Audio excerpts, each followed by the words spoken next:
नमस्कार दोस्तों, my name is Narendra Kumar. मामू की क्लास में आप सभी स्टूडेंट का स्वागत है। जी फ्रेंड, आज बेसिकली मैं आपको पार्ट 4 करवाने वाला हूं जो कि फिजिक्स का है।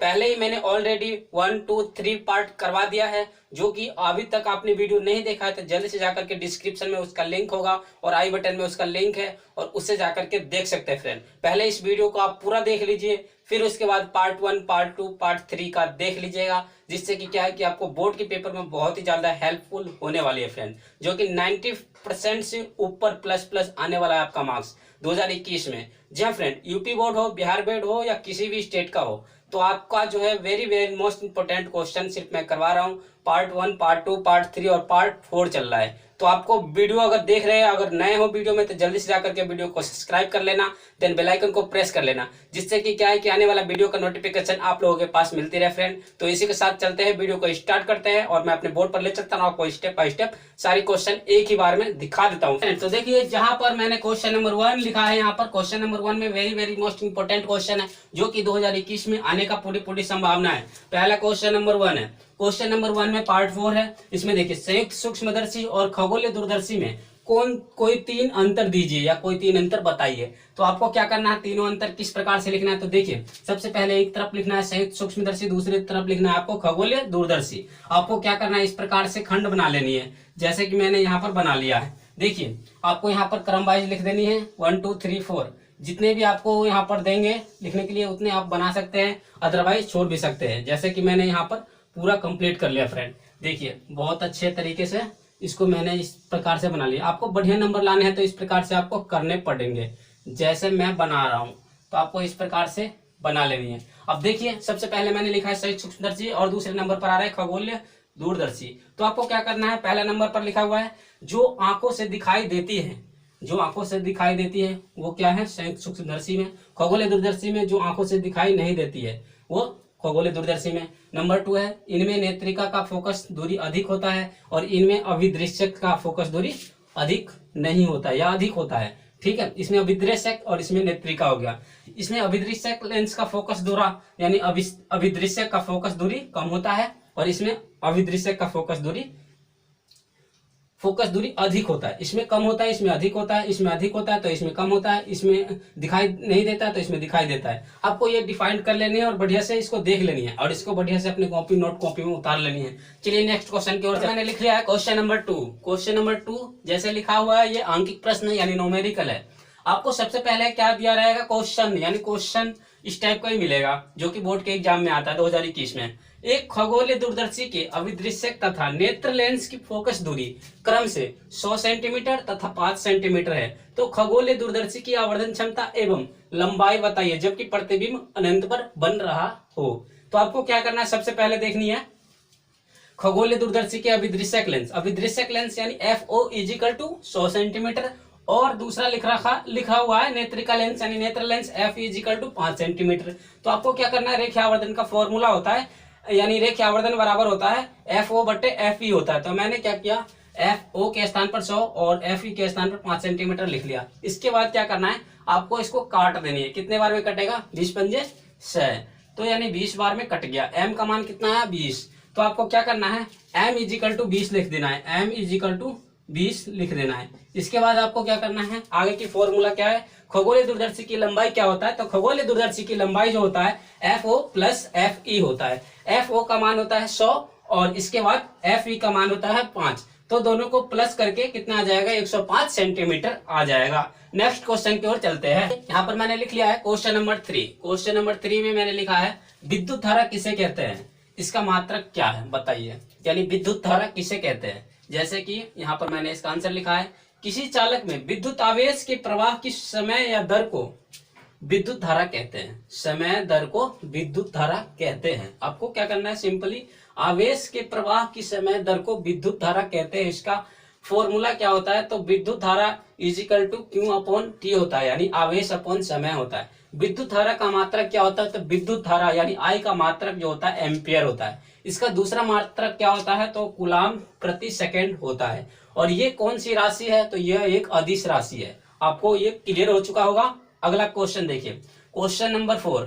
क्वेश्चन नंबर 4 में है विद्युत प्रतिरोध क्या है, इसका मात्रक लिखिए या इसका मात्रक क्या है। जैसे कि किसी चालक का वह गुण जिसके कारण वह विद्युत धारा के प्रवाह का विरोध करता है वह विद्युत प्रतिरोध कहलाता है। और इसका फॉर्मूला होता है प्रतिरोध यानी आर, प्रतिरोध को आर बोलते हैं, विभवांतर को वी और धारा को आई। प्रतिरोध इज इक्वल टू विभवांतर अपॉन धारा, यानी प्रतिरोध का मात्रक होता है ओम। आप ओम को इस प्रकार से भी बना सकते हैं। चलिए नेक्स्ट क्वेश्चन की ओर चलते हैं। नंबर 5, क्वेश्चन नंबर 5 मैंने लिख लिया है, जो कि very very most important question है। और इसी प्रकार का जो है आपका जो है इसी प्रकार के क्वेश्चन 7 नंबर का हर बार आता है। तो आपको क्या करना है, बेसिक चीज जो है देख लेनी है, उसके बाद आपको समझ में बिल्कुल बढ़िया से आ जाएगा। देखिए मैंने लिखा है क्वेश्चन नंबर 2 ओम, 3 ओम तथा 6 ओम के 3 प्रतिरोध को किस प्रकार जोड़े कि 4 ओम तुल्य प्रतिरोध प्राप्त होगा, यानी 4 आंसर कैसे होगा। तो आपको सिंपली क्या करना है, कुछ भी नहीं करना है। देखिए सबसे पहले 2 ओम लिखा हुआ है, तो 2 ओम हम यहाँ इसको लिख देते हैं, यानी 2 ओम। इसके बाद क्या है 3 ओम, तो 3 ओम यहाँ लिख देते हैं इसको। इसके बाद क्या है 6 ओम, तो 6 ओम हम यहाँ लिख देंगे, ठीक है। और ए और बी ऐसे लिख दिया हमने, कोई नाम दे दिया। आपको क्या करना है, सबसे पहले 3 प्रतिरोध किस प्रकार जोड़ा जाए कि 4 ओम प्राप्त होगा। तो आपको क्या करना है, सबसे पहले ये देखना ऊपर नीचे क्या है, समांतर क्रम में तुल्य प्रतिरोध। तो सबसे पहले क्या लिखेंगे, समांतर क्रम में, ठीक है। समांतर क्रम में तुल्य प्रतिरोध, क्रम में तुल्य प्रतिरोध, तुल्य प्रतिरोध, ठीक। समांतर क्रम में तुल्य प्रतिरोध। आपको लग रहा होगा कि मैं कैसे लिख रहा हूं। जी हाँ दोस्तों, सिंपल ये है, मैं इसलिए लिख रहा हूं क्योंकि अगर मैं इस प्रकार से इस साइड घूम जाता हूं तो देखना आप लिखने का मेरा तरीका। समांतर क्रम में तुल्य प्रतिरोध क्या होता है, फॉर्मूला होता है तुल्य प्रतिरोध का 1/R बराबर 1/R1 प्लस 1/R2, ठीक है। अब क्या करना है R2, अब R1 R2 क्या है, R1 R2 तो देखिए 1/R is equal to 1/3 plus 1/4। 4 और 3 का एलसीएम ले लेना है, तो क्या कर लेंगे हम, यानी कि 4 और 3 का 12, तो 12 लिख लेंगे, और 3 चौका 12 और 4 तिया 12, तो क्या हो जाएगा, आगे लिख लेते हैं 4 3 7/12। आपको क्या करना है, आर का मान निकालना है। तो देखिए आर इज इक्वल टू कितना हो जाएगा, 12/7, ठीक है। आर का मान 12/7 आया। अब इसके बाद देखिए ये इस दोनों टोटल का मान कितना है, 12/7, ठीक है। अब क्या करना है, 2 और 12/7 को क्या कर लिखेंगे, देखिए 2 ओम व 12/7 ओम कौन सी क्रम में, श्रेणी क्रम में, श्रेणी क्रम में, ठीक है। श्रेणी क्रम में तुल्य प्रतिरोध लिखेंगे। फिर आर बराबर क्या होगा, यानी 2 प्लस 12 था यहाँ पर, यानी 12/7। आपको क्या करना है, 7 की मल्टीप्लाई इसमें कर देनी है 2 में, तो क्या आ जाएगा 14 प्लस 12/7। और क्या करनी है, 14 और 12 को जोड़ दीजिए तो कितना आ जाएगा, 12 और 14 को जोड़ेंगे तो 6 2 26/7। अब इसको काटेंगे कितने से, 7 चौक 28, जबकि 28 होना चाहिए, 4 और 2 6। कुछ देख लेते हैं, कुछ हमने मिस्टेक करा होगा यहाँ नीचे, देखिए एक बार और इस पर देख लेते हैं। R1 का मान 3 है तो 3 लिख दिया। R2 का मान देखिए यहाँ पर 6 था, ठीक है, तो 6 लिख देनी है। यहीं पर देखिए मिस्टेक करते ही पता चल जाता है, 3 6 18 हो जाएगा यहाँ पर। अब हमें यहाँ पर 4 लानी थी, 18 और 18 हो गया, तो 3 6 18, 6 आ जाएगा यहाँ। तो देखिए मैं यहाँ पर मिटोड़ कर 6 लिख देता हूँ, 6 आ गया। फिर देखिए क्या है, 3 यानी 6 3 18, 3 ठीक है, 8 6 3 9, यानी 9 हो जाएगा यहाँ पर, ठीक। 9 हो गया क्योंकि 6 3 18 और 9, ठीक है। अब यहाँ 18 हो जाएगा। अब लिख लेते हैं 18, ठीक है। अगर आप चाहते हैं कि इसको यहीं पर काटना तो काट सकते हैं, 18/9 लिख लेता हूँ, 18/9, तो 18/9 हो गया। इसके बाद यहाँ पर लिख दीजिए 18/9, 18/9 ओम, तो 18/9, तो 9 दूना 18, 18 और ये 18, 18 18 36, ये 9 36/9, तो 9 चौक 36, 4 ओम आपका आंसर आ जाएगा फ्रेंड। बहुत इजी है, 4 आंसर आ गया है। बस मैंने यहाँ पर गलती कर दिया था, 6 ओम नहीं लिखा था, 4 लिख दिया था, ठीक है। लेकिन आप लोग बढ़िया से समझ में आ चुका होगा। चलिए नेक्स्ट क्वेश्चन की ओर चलते हैं। देखिए फ्रेंड, मैंने यहाँ पर लिख लिया है क्वेश्चन नंबर 5। क्वेश्चन नंबर 5 में लिखा है 2 ओम और 3 ओम तथा 6 ओम 3 प्रतिरोध को किस प्रकार जोड़े कि 4 ओम प्रतिरोध प्राप्त होगा। तो आपको क्या करना है, सिंपली ये चित्र बना लेनी। सबसे पहले 2 ओम, फिर 3 ओम, फिर 6 ओम और ए और बी करके लिख देना है। चित्र बना लेते हैं। इसके बाद देखिए समांतर क्रम में तुल्य प्रतिरोध का फॉर्मूला ये होता है और श्रेणी क्रम का तुल्य प्रतिरोध ये होता है। तो आपको दोनों फॉर्मूला बढ़िया से दिख रहा होगा। और इसके बाद देखिए क्या करना होता है। सबसे पहले मैं इसके आगे लिख लेता हूं, जैसे 3 ओम ये हो जाएगा 1/3, 1/3 प्लस ये हो जाएगा 1/6। अब देखिए 6 और 3 का एलसीएम लिखेंगे तो क्या आ जाएगा हमारे पास, ये आ जाएगा 18। 6 18 और 3 छंग यानी 3 से भाग देना 18 में, तो 3 छंग 18 और ये हो जाएगा 6 18 3। ठीक है, आगे मैं लिख लेता हूँ 6 और 3 9, 9/18। आपको R इजिकल टू कितना मिलेंगे, पलट दीजिए इसको 18/9। तो ये हो गया R इजिकल टू इतना, या इसको काट भी सकते हैं 9 दूना 18 दो बार में, तो R इजिकल टू कितना आ जाएगा 2 ओम। 2 ओम आ गया। अब इसके बाद क्या करना है, R इजिकल टू R1 का मान कितना था 2 ओम, तो 2 ओम लिख देनी है प्लस 2 ओम कितना हो जाएंगे 4 ओम। तो आपको बढ़िया से समझ में आ चुका होगा। चलिए नेक्स्ट क्वेश्चन की ओर चलते हैं। जी हाँ फ्रेंड, तो देख लीजिए मैंने यहाँ पर लिख लिया है क्वेश्चन नंबर 6। क्वेश्चन नंबर 6 में मैंने लिखा है निम्न परिपथ में प्रवाहित विद्युत धारा I का मान ज्ञात कीजिए। आपके पास ऐसे क्वेश्चन बहुत सारे होंगे जिसमें से इस प्रकार के जो क्वेश्चन होते हैं वो हमेशा 7 नंबर का आता है, लास्ट में आएगा फिजिक्स का। तो very very most important question है। तो देखिए क्या है, सबसे पहले आपको क्या करना है, 4 ओम ये 4 ओम ये, तो दोनों अगर ऊपर नीचे है सेम संख्या है और ऊपर नीचे है या अलग अलग भी हो, तो क्या करना है, ये समांतर क्रम में है। तो सबसे पहले मैं क्या करूंगा, आंसर लिख लेता हूं। आंसर मैं सबसे पहले लिखूंगा समांतर क्रम, समांतर क्रम में। ठीक, समांतर क्रम में तुल्य प्रतिरोध। तो समांतर क्रम में क्या क्या है, 4 ओम व 4 ओम। ठीक, 4 ओम व 4 ओम समांतर क्रम में। तो सिंपली क्या करेंगे, हम यही से कर देते हैं 1/R इजिकल टू 1/4 लिख लेता हूं, डायरेक्ट 1/4। आपको क्या करना है, 4 और 4 कितने हो जाएंगे, एलसीएम लेंगे तो 4 और 4 का एलसीएम लेंगे तो 4। ठीक है, 4 से एक बार में कट गया, ये भी कट गया, तो क्या हो जाएगा 2/4। तो 2 एकम 2, 2 दूना 4, तो कितने आ जाएंगे हमारे पास, 1 से 1 कैंसिल, तो R इजिकल टू 2 ओम। तो आपको ये बढ़िया से समझ में आ गया होगा। 2 ओम आ गया। 2 ओम आने के बाद देखिए इसका मान कितना आया, 2। 2 और 2 कितने हो जाएंगे, अगर श्रेणी क्रम में लिखेंगे इसी प्रकार से, श्रेणी क्रम में तुल्य प्रतिरोध, पूरा नहीं लिख रहा हूं, डायरेक्ट कर रहा हूं। श्रेणी क्रम में क्या है, एक तो इसका आ गया 2, तो लिखेंगे 2 ओम व 2 ओम, कितने हो जाएंगे 2 ओम और 2 ओम कितने होंगे 4 ओम, क्योंकि 2 + 2 इजिकल टू 4 ओम। तो आपको ये भी पता चल गया होगा कि 4 ओम होता है। इसके बाद देखिए I दिया हुआ है, धारा निकलवा रहा है यहाँ पर, और वोल्ट दिया हुआ है, तो क्या करेंगे, V बराबर IR होता है। तो हमें I का मान चाहिए, तो I इजिकल टू क्या होगा, V/R। अब देखिए V का मान कितना था 10 अपॉन R का मान कितना आया, आपको यहाँ पता चल गया होगा 4, तो 10/4 लिख देंगे।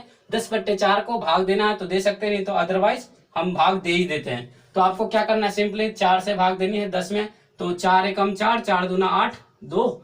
अब कितना बचा, 2 पॉइंट लगाकर 0 और 4 पंजे 20, 2.5 आ जाएगा। ठीक है, 2.5 एम्पियर, यानी I का मात्रक मैंने लिखवाया था 2.5 एम्पियर हो जाएगा। AMP लिख दीजिए या एम्पियर लिख सकते हैं हिंदी में भी। ठीक है, चलिए नेक्स्ट क्वेश्चन की ओर चलते हैं और आपको इसी प्रकार से सारे क्वेश्चन दिखा देते हैं। लिख लिया है क्वेश्चन नंबर 7। क्वेश्चन नंबर 7 क्या है, निम्न परिपथ में सेल का आंतरिक प्रतिरोध ज्ञात कीजिए। आंतरिक प्रतिरोध का मतलब होता है छोटा R, यानी अंदर की R जो है उसका मान ज्ञात करना है। सबसे पहले देखिए ये चित्र दिया हुआ है, चित्र में क्या है, तो आपको मैं सिंपली चित्र बता देता हूं क्या है। V इजिकल टू 2 वोल्ट या E इजिकल टू 2 वोल्ट, तो आपको कंफ्यूज नहीं होना है, दोनों E यानी वोल्ट का ही होता है, V से वोल्ट, E से भी वोल्ट होता है। तो आपको क्या करना है, R का मान निकालना है, ampere I equal to 0.5 ampere दिया हुआ है और प्रतिरोध R का मान इतना और इतना दिया हुआ है। तो सबसे पहले क्या करना है, समांतर क्रम में तुल्य प्रतिरोध लिख लेना है। इसके बाद 1/R इजिकल टू 1/6 प्लस 1/6 मैंने डायरेक्ट कर दिया, 6 और 6 का एलसीएम लेंगे तो 6 और 1 और 1 2, तो 2 1 जा 2 और 2 3 जा 6, यानी 1/3, 1 से 1 कैंसिल, तो R इजिकल टू 3 ओम। आपको यहाँ तक क्लियर समझ में आ गया होगा। इसके बाद श्रेणी क्रम में R इजिकल टू 3 प्लस छोटा R ओम हो गया, यानी आपको पता है कि 3 प्लस छोटा R इसलिए क्योंकि 3 ओम ये और R ये वाली। ठीक है, क्योंकि ये श्रेणी क्रम में हो जाता है। इसके बाद क्या करना है, फॉर्मूला आपको पता है, V equal to I R होता है। V equal to 0.5 multiply 3 plus R हो गया। और इसके बाद क्या करना है, V का मान मैंने अभी बताया है 2 है, तो 2 लिख लीजिए। 2 equal to 0.5 multiply 3 plus R, ये मैंने लिख लिया। इसके बाद देखिए कुछ काटने वाला है तो काटेंगे, अदरवाइज देखिए मैंने यहाँ पर गुना करना है, तो गुना कैसे करना है, तो देखिए 2 इजिकल टू 0.5 और प्लस ब्रैकेट में 3 प्लस आर। यहाँ पर आपको पता होगा कि कैसे कैसे ये चीज आया। अब इसके बाद देखिए क्या करना है आपको, सिंपली गुना कैसे करनी है। 2 इजिकल टू 0.5 को आप लिख सकते हैं 0.5 को पॉइंट हटा करके 10 लिख सकते हैं, और इसको काट सकते हैं 5 से कम 5, 5 दूना 10, 1/2 ब्रैकेट में 3 प्लस आर। इसके बाद क्या करना है, देखिए 2 बराबर 1/2 और मल्टीप्लाई 3 और ब्रैकेट से बाहर और 1/2 और आर लिख सकते हैं। इसके बाद देखिए मैं ऊपर कर देता हूँ, 1/2 यानी 3/2 हो जाएगा, तो ये हो जाएगा हमारा 2 माइनस 3/2 इजिकल टू हो जाएगा 1/2 आर। आपको क्या करना है, 2 की मल्टीप्लाई इसमें कर देना है, तो 4 माइनस 3/2 इजिकल टू 1/2 आर। तो 2 से 2 कैंसिल, तो 4 में से गया, तो आर इजिकल टू 1 ओम। आपके पास छोटा आर यानी आंतरिक आर जो आएगा 1 ओम होगा। चलिए नेक्स्ट क्वेश्चन की ओर चलते हैं और आपको इसी प्रकार से दिखा देते हैं फ्रेंड। तो देख लीजिए क्वेश्चन नंबर 8 है। क्वेश्चन नंबर 8 में मैंने लिखा है, घरों की वायरिंग के परिपथ फ्यूज का क्या महत्व होता है, आवश्यक परिपथ बनाकर स्पष्ट कीजिए। यानी कि जब भी घरों में वायरिंग की जाती है तारों से बिजली के लिए, तब उस तारों की वायरिंग किस प्रकार से की जा सकती है और उसका फ्यूज का क्या कनेक्शन होता है, क्या चीज करना होता है, तो सारी कुछ इसमें मैं डिटेल में बता देता हूं और आपको बढ़िया से समझ में आ जाएगा। तो देखिए घरों की वायरिंग में परिपथ में फ्यूज का क्या महत्व होता है। फ्यूज का सबसे ज्यादा महत्व होता है फ्रेंड। अगर आपने किसी भी वायरिंग को करवाते समय अगर फ्यूज नहीं लगवाते हैं तो शॉर्ट सर्किट लग सकता है और आग लग सकती है, जिससे कि बहुत बड़ा दुर्घटना हो सकती है। तो आपको क्या करना है, देखिए इसके बारे में मैं पूरा ही डीपली बता देता हूँ। सबसे पहले आंसर देखिए इसका, जब बिजली की तार एक दूसरे को छू जाता है, जब भी बिजली में करंट जब उत्पन्न हो जाता है, तब 2 तार एक दूसरे के बीच में छू जाता है या एक दूसरे के अटैच में आ जाता है, ठीक है, छू जाता है, तब एकदम से उसका जो है मेन स्विच जो होता है, जिसे बोलते हैं फ्यूज के बगल में, वो स्विच ऑफ हो जाता है, ऑटोमेटिक ही ऑफ हो जाता है। अदरवाइज जब ऑफ नहीं होगा तो क्या होगा, वहां पर ब्लास्ट होने की चांस हो जाता है, आग लगने की चांस हो जाता है, उस तार को गला देगा और बढ़िया तरीके से उसको फूंक देगा फ्रेंड, जो कि आपका फ्यूज जहां पर आपने लगाया है और जहां पर आपने उसका पूरा सेटअप लगाया हुआ है, जहां से फ्यूज होता है, फ्यूज जहां से आप निकाल देंगे तो सारे बल्ब बंद हो जाता है। तो सबसे पहले आपको क्या करना है, जब भी कभी ऐसी दुर्घटना हो जाती है किसी घरों में, जैसे कि लाइट में कहीं कनेक्शन में आग लग जाता है, आग लगने के पहले ही आपको क्या करना है, जहां पर रेड कलर का बटन हो उसको पहले ऑफ करनी है, या जैसे होता है सभी बटन को ऑफ कर दीजिए, क्योंकि इससे क्या है, दुर्घटना होने से ज्यादा संभावना है कि बच सकते हैं। तो हर किसी के घर में ऐसा प्रॉब्लम आ जाता है कभी ना कभी। तो आशा करता हूं कि आपको ये क्वेश्चन भी बढ़िया से समझ में आ गया होगा। सबसे पहले देखिए इस चित्र को क्या है, एल और एन करके लिख लिया मैंने। फ्यूज जब घरों में वायरिंग की जाती है तो हमें क्या होता है, एक फ्यूज जरूर होता है लगवाना, वितरण बॉक्स हिंदी में, ठीक है। तो देखिए दोबारा से देख लीजिए, इसमें इतनी अधिक ऊष्मा उत्पन्न हो जाती है कि तारों में आग लग सकती है, ठीक। जब इसमें ज्यादा, जब 2 तार जब एक दूसरे के अटैच में आ जाता है और जब वो तार गर्म रहता है तो एक दूसरे के अटैच में आते ही क्या होता है, शॉर्ट सर्किट लगता है और एकदम से मतलब कि फरफराने की आवाज आता है और आग लग जाता है, ठीक, या आग लग सकती है, ठीक है। तो कभी कभी उपकरण खराब के कारण या कभी बहुत अधिक धारा आ जाता है, इस वजह से आपने देखा होगा अपने गांव वगैरह में, जब भी आप वो करते हैं अपने गांव में, जैसे कि बिजली आ जाती है तो एकदम से बिजली आया बहुत ताजा, मतलब बहुत तगड़ी वोल्ट के साथ, उसके बाद एकदम से कम हो जाता है, इसके वजह से भी शॉर्ट सर्किट लग जाता है और जिससे कि आग लग जाता है और बहुत ज्यादा दुर्घटना हो जाती है। बिजली से लगभग 40% लोग बिजली से ही मर जाते हैं, क्योंकि बिजली का कारोबार इतना अधिक बढ़ चुका है कि सब व्यक्ति इसमें सावधानी नहीं बरतते हैं, बट इसका जो क्या करते हैं, दुरुपयोग कर लेते हैं। कभी कभी उन्हें लगता है कि यार मैं नहीं कर दूंगा, बिना हाथ मतलब कि बिना किसी उससे टेस्टर वगैरह का यूज नहीं करते, डायरेक्ट अपने हाथों से उसको छू देते। तो ऐसा नहीं करना है, बिल्कुल सावधानी बरतनी है, ठीक है। चलिए नेक्स्ट क्वेश्चन की ओर चलते हैं। जब फ्रेंड तो देखिए मैंने लिख लिया है यहाँ पर क्वेश्चन नंबर 9। क्वेश्चन नंबर 9 में है, किलोवाट को परिभाषित कीजिए। किलोवाट को परिभाषित कीजिए, आंसर नंबर है यहाँ पर। आंसर देखिए, यदि किसी कर्ता के कार्य करने की दर 1 जूल प्रति सेकंड है तो सामर्थ्य 1 वाट कहलाती है। यानी 1 वाट किसे कहते हैं, वाट का परिभाषा बताइए, आपको इसी प्रकार से लिख लेना है। अगला है इसका नोट, या तो नोट भी लिखना है, इसी में लिख देना है। तो लिखिए क्या है, किलोवाट घंटा यह विद्युत ऊर्जा का मात्रक है, इसे साधारण भाषा में यूनिट भी कहते हैं। अगला क्वेश्चन है क्वेश्चन नंबर 10। क्वेश्चन नंबर 10 में है किलोवाट घंटा तथा जूल में संबंध बताइए। तो आपको आंसर में क्या लिखना है, 1 किलोवाट घंटा बराबर 1 किलोवाट गुने 1 घंटा। ठीक है, 10 की पावर 3 वाट मल्टीप्लाई 60 यानी 60 सेकेंड होता है। 10 की पावर 3 जूल प्रति सेकेंड या 60 में इंटू 60 सेकेंड हो गया, और सबकी मल्टीप्लाई करने पर 3.6 गुना 10 की पावर 6 जूल होता है। आपको ये क्वेश्चन आ जाता है तो सिंपली आपको लास्ट में लिख देना है 3.6 गुना 10 की पावर प्लस का 10 की पावर 6 जूल होता है। ठीक, लास्ट में लिख देना है। चलिए दोस्तों, ये क्वेश्चन आपको 10th तक सारे क्वेश्चन आपको क्लियर हो चुका होगा। और चलिए इसी के साथ मैं अपने वीडियो को जो है समाप्त करता हूं। अगर ये वीडियो अच्छा लगा होगा तो वीडियो को जल्दी से जाकर के सब्सक्राइब कर देना, देन बेल आइकन को प्रेस कर देना, जिससे कि क्या है कि आने वाला वीडियो का नोटिफिकेशन आप लोगों के पास मिलती रहे फ्रेंड। तो इसी के साथ मैं अपने वीडियो को समाप्त करता हूँ। जय हिंद, जय भारत, वंदे मातरम।